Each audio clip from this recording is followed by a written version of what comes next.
All right, today what we're doing is this got flood damage, so we're gonna replace the floor. They pulled up some tiles, they pulled up all the carpet, and we got hired to come in here and put our epoxy flake coating down. So today the job is, hopefully to get most of this ground off, if not all of it, and do whatever little bit of repair we need to do, and then just get ready to do the base coat and flake, in a day or two here. So this is basically it. We're gonna go right up to this room here, stopping at that door, about 750 square feet, I think it is. We're gonna be using our DeWalt vacuums today. We got all our DeWalt grinders we're gonna be using, battery grinders, electric grinders. We're going to see what works best to get this all ground and cleaned up and looking really nice.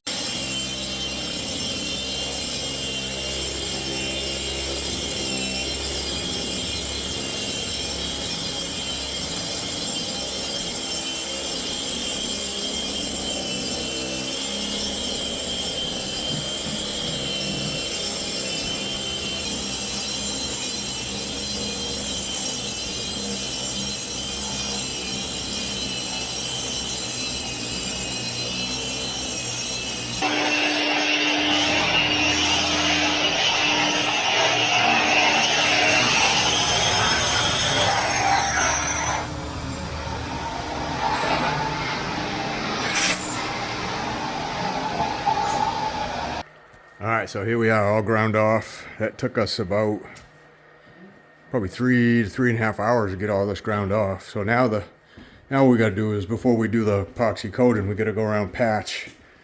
Not many cracks really. There's one crack there, but they got all these tack strips from where they had carpet down. So we're gonna go we'll use our 2-part fast setting repair material. Just pour it in there, squeegee it flat, let it cure up, and then we'll just buzz over it with the grinder. So that's what we're gonna do now. Basically gotta go all the way around the edges with that.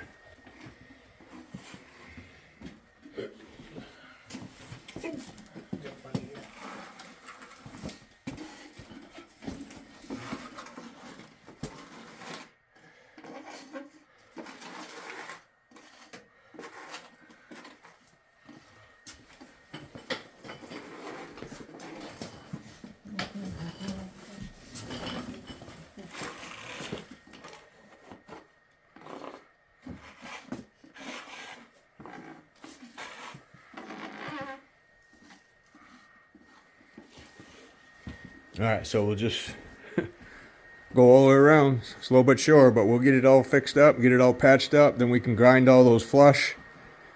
A few more in here we gotta get. Grind it, vacuum it again, and then come back, do the base coat and flake. So that'll be the next step. All right, got everything ground. Now we're going around filling all the defects, all the imperfections, all the tack holes. Using our two-part fast set and quick fix product. So basically most of the damage is just around the edges with it. They had carpet tacked down. So we're going around just filling all those tack holes before we put the base coat down. This stuff dries really fast, so we'll put it down, let it dry, just lightly grind over it just to make sure we grind it flush. And then that's basically all we do with that.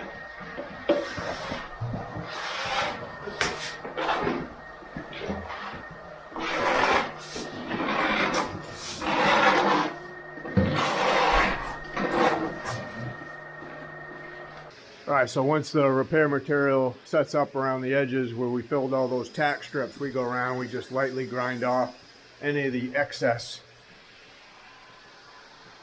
And then all those tack strip holes and any other nail holes or whatever was down here is all filled up. Nice and flat now. No gouges or anything. If we have any places we touch up, we need to touch up a little bit afterwards, we just use a little bit of Bondo. Touch those places up. That hardens up in about 15 minutes. So you see all that's been ground. All these edges have been ground now. That's what Luke's doing right now. Just use a little vacuum, a little HEPA vacuum with a little hand grinder like that. A little battery grinder from DeWalt. And he just grinds everything smooth.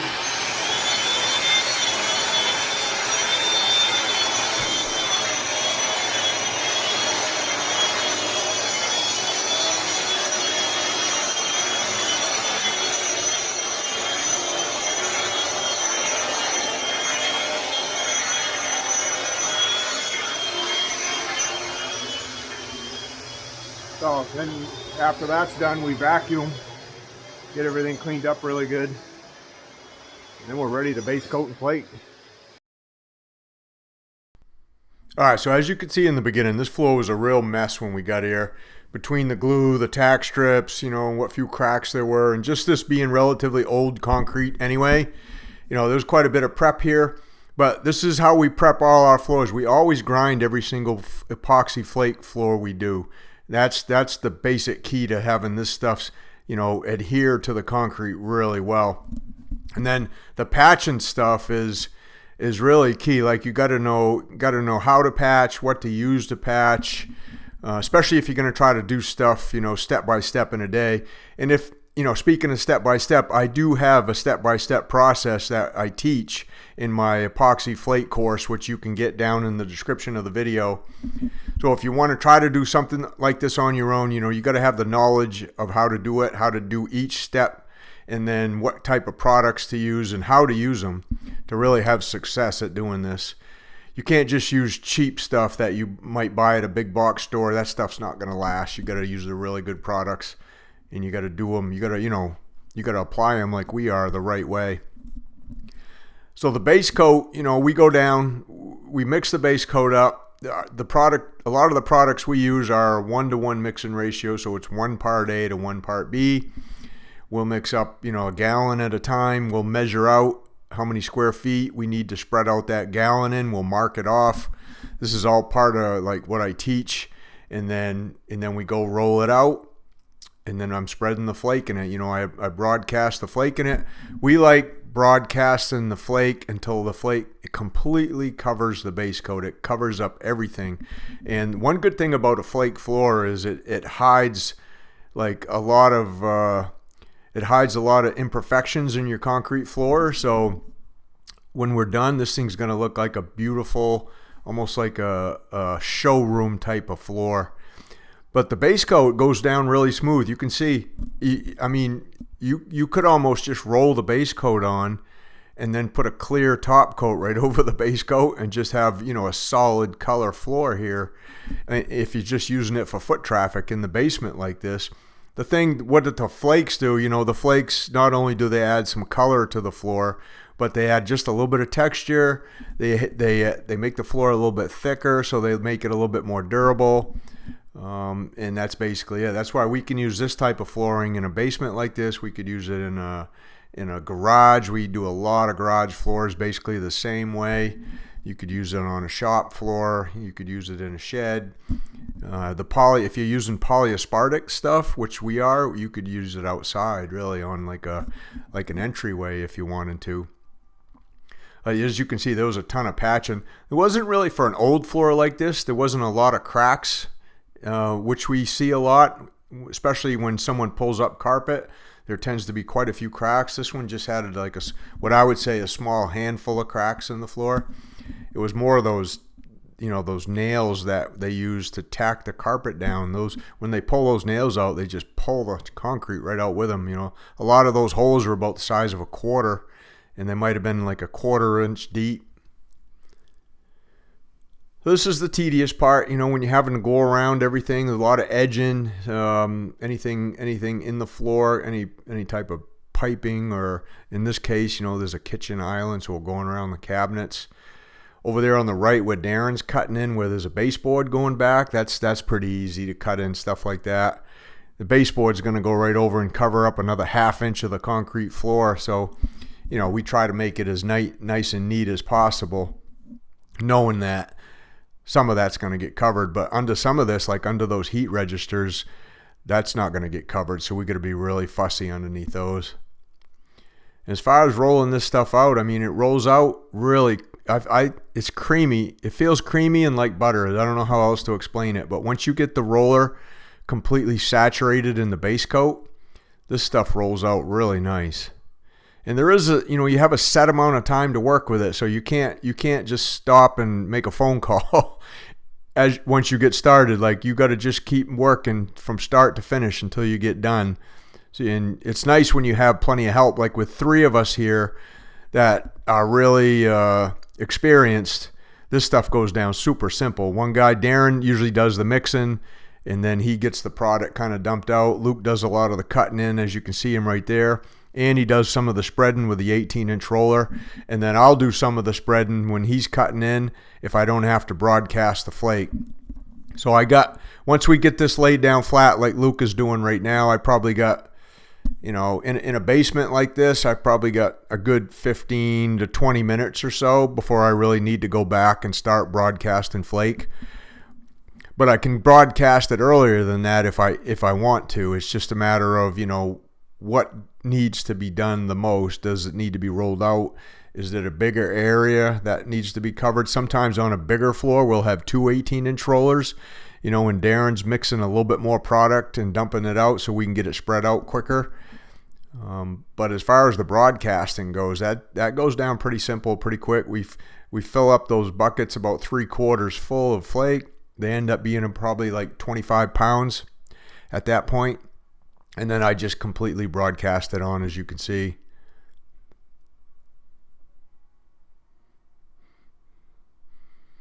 Darren's using a mixing bucket that also has, measuring, it's like a measuring mixing bucket. So he can put 2 quarts of part A and 2 quarts of part B, stirs it together for a little bit while, and then, he can start dumping it out in the area that we got marked off. And then, we just make sure we don't try to stretch it further than that area that we got marked off. We don't want to get it thinner than what it calls for. And then we could go a little bit thicker if we wanted to. But generally, we'll go about 200 square feet per gallon on the base coat like this. That works out pretty good with these polyaspartics. So I think I said this was around 750 square feet. So take, maybe not quite 4 gallons to do this floor. And polyaspartics, the really good ones, they're generally around $100 a gallon.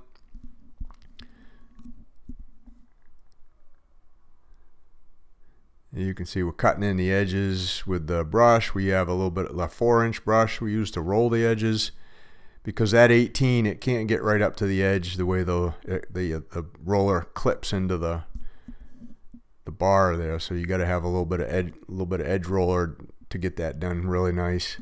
And some of that's got baseboard on it, as you can see, so we got to be really fussy. We don't like taping stuff off.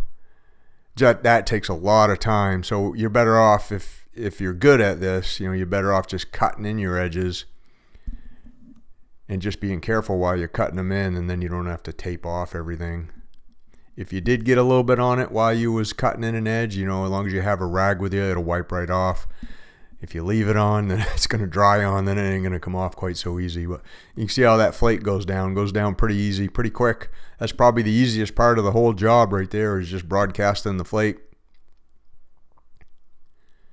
But the key is, broadcasting it the right way. And that's, I'll teach you that in the course if you want to learn how to do this. Because you don't want thin spots. And it's pretty easy to get a thin spot if you don't know what to look for. That flake, that comes in all kinds of different colors, hundreds and hundreds of different colors. Most guys like me that do this for a living, we offer a set amount of colors so we don't have just extra laying around everywhere, but you can get that in just about any color you want.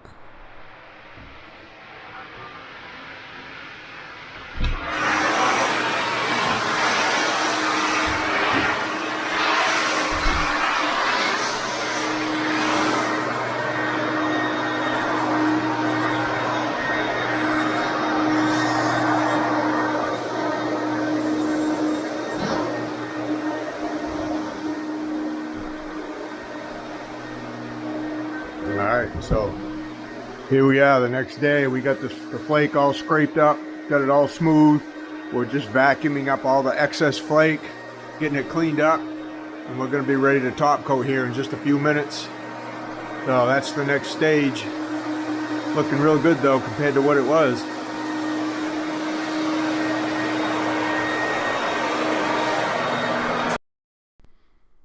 So this was the very next morning. Now a lot of times we can do this whole process in a day. The base coat dries pretty quick. It actually dries up in about an hour and a half. And then getting that flake clean is really key, and there's a process to that. I won't go over it here, but if you did want to learn about it, you could learn about it, like I said in the course. But now this is the finish. We want to make sure the finish goes on nice and smooth, nice and even, lays out really nice and flat. So when the floor is all done, it's very easy to clean. It's easy to maintain. If this basement did flood again, it's not going to bother this coating right here. That's why we put a lot of these down in basements like this here in Maine, is because even if it does, for some reason, if the basement floods, the floor is sealed. I mean, it's waterproof now. The water's just going to sit on top of this. It's not going to damage it. You just clean up the floor after you get all the water pumped out or whatever. But a lot of people that did put carpets or linoleum or tile or whatever in their basements, when they do rip it out and they're looking for some other type of flooring, this is what they put down right here, is this epoxy flake flooring. So we'll spread out the top coat with a squeegee like what Luke's doing right now, just to get it spread out a little bit quicker, a little bit faster, and just makes it easier to roll over afterwards. Sometimes, there are some times when we'll just use the 18-inch roller to get everything spread. But because this thing wasn't that big, we weren't short-handed or anything like that. We just, hooked the squeegee on a stick, and Luke did the squeegeeing around. That just made my job a little bit easier, made it a little bit faster.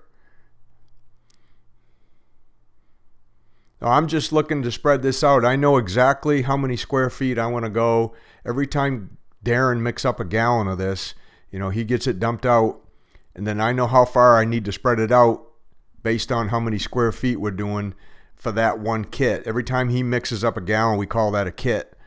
So we're going about 120 square feet a gallon on this. We have everything measured out, and usually we'll put some tape on the wall, a little bit of piece of blue tape, to know how far we can go for every single kit. And then as Luke's squeegeeing it around, he just gets it spread out in that one single area for that one kit. And then I come behind him and I can roll it and get it all smoothed out, make sure it's all looking really nice. But compared to what this was, I mean, you can already tell it's like night and day compared to what it was when we walked down into this part right here. This little room right there you was just looking at goes up into the garage, and then it goes into this hallway, then it goes into this kitchen. But there was glue on this, there was carpet. After you went around the corner, there was carpet in that area. So a lot of times even carpet is glued down, but this area right here had some funny tiles glued down. It was that yellow glue, if you remember, and that ground off a little bit hard, to be honest with you. But you can see how nice it's looking now. See how that top coat goes down, just smooths everything out. That stuff is really rugged. That's really durable. The polyaspartics we use are really durable. They're almost like, I call them like bulletproof. They're going to last a long, long time. You can drop stuff on them. It doesn't really scratch very easy. You could drag furniture over this. So again, if you want to learn how to do this, check out my epoxy flake coating course down below. You can also join the Concrete Underground. Your second month in there, this course becomes available in there, so there's a second way to get it.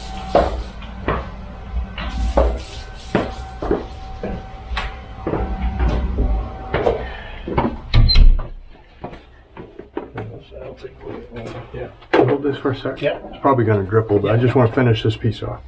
Yeah. Oh. Yep. Thank you.